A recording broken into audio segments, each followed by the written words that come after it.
name's Liz Pichon and I write and draw the Tom Gates books.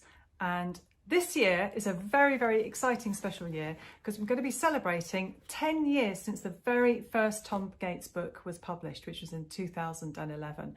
And that book was The Brilliant World of Tom Gates. This year we've got a new book coming out which is called Tom Gates' 10 Tremendous Tales. So as part of all that celebration, I'm going to read to you a little bit of all 18 books that I've written and drawn and doodled. And today, right now, I'm going to read Tom Gates' Extra Special Treats. Treats feature a lot. So I don't know about you, but when I was coming back from school, I would always be constantly thinking about what snacks or what treats I was going to eat. It was a big deal. So here we go. I'm walking home from school with Derek, my best friend and next door neighbour, and we're chatting about all kinds of important stuff like what we're going to eat when we get home. Wafers? Toast? Who's going to get a star pupil badge this time? Then we spot someone in front of us who looks a bit like my grumpy older sister Delia. Is that Delia? Derek asks me, and I say, I'm not sure, it might be. Delia! Delia! I shout. She ignores me. She can't hear me, I say. Let's shout louder, Derek suggests. And I get a bit closer too, I say. So we do. Delia! My throat. There we are. Delia, there. From the look on Delia's face, I think she heard us that time.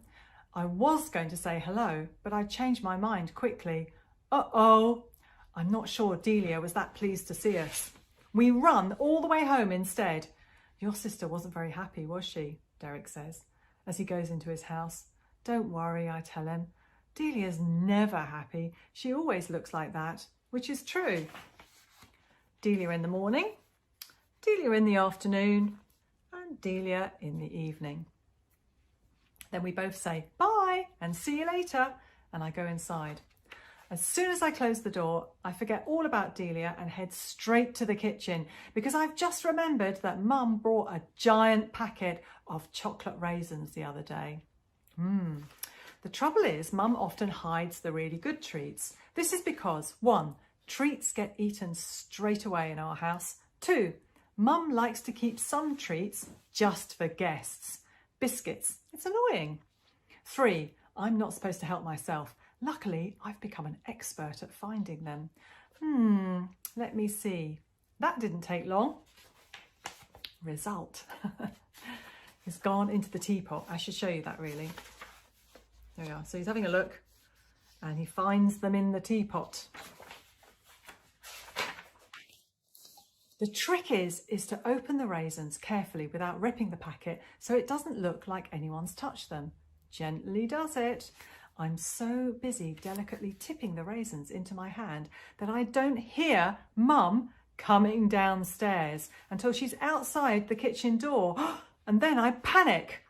There is just enough time to shove the packet of raisins back inside the teapot, slam down the lid before Mum comes in. Hello, Tom, you're home early, Mum says. I'm trying not to look guilty. I tell Mum, Derek and I ran all the way home extra fast in a race.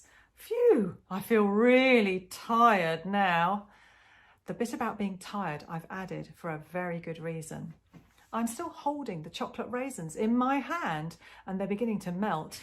I do a massive yawn and I put my hand up to my mouth and then I shove in as many of the raisins as I can without Mum noticing. Turns out there's a lot more than I thought.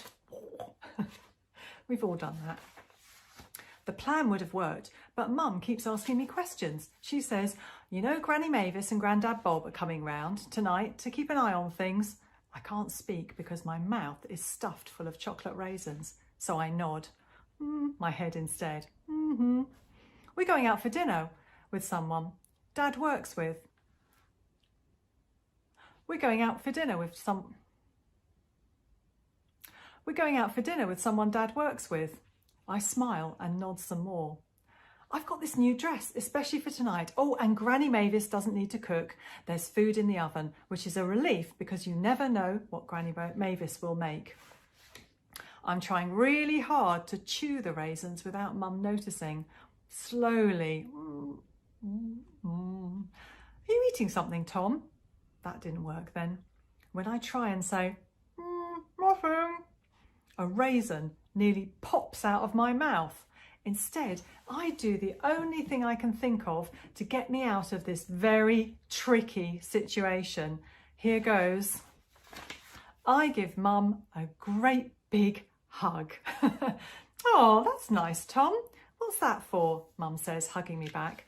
All the time I'm chewing the raisins and trying to think of a good answer. Then suddenly Delia comes storming into the house and slams the front door behind her. Where's Tom? She shouts, a bit cross. What's wrong, Delia? Mum asks her. This is what's wrong. Delia holds up her broken mobile phone. And it's all your fault, she says, pointing at me. What have I done? I say, trying to finish off the last raisin. I keep close to Mum in case Delia goes even more bonkers. Mum says, how could Tom break your phone? He's been here with me. Good point, Mum. Delia is still looking fierce. I'll tell you how. Tom and that nerdy friend of his sneaked up right behind me and screamed my name so loudly the shock made me drop my phone, and now look at it. Who knew that would happen? I tell Delia that 1, Derek isn't nerdy, and 2, breaking her phone was an accident. Then I do an extra sad face to make the point a bit more. We only wanted to say hello, I tell Mum. Delia is scowling at me and she says, do me a favour, if you ever see me walking in front of you ever again, don't come anywhere near me or ever speak to me. Calm down, Delia, Mum says, which winds her up even more. I'm sure Tom didn't mean to break your phone. Did you, Tom? I shake my head. We could get it fixed, Mum adds. Delia slams her phone down on the table and says, good luck with that. Then she storms off in a huff. Looking at the cracked phone on the table, I tell Mum, it's definitely broken now.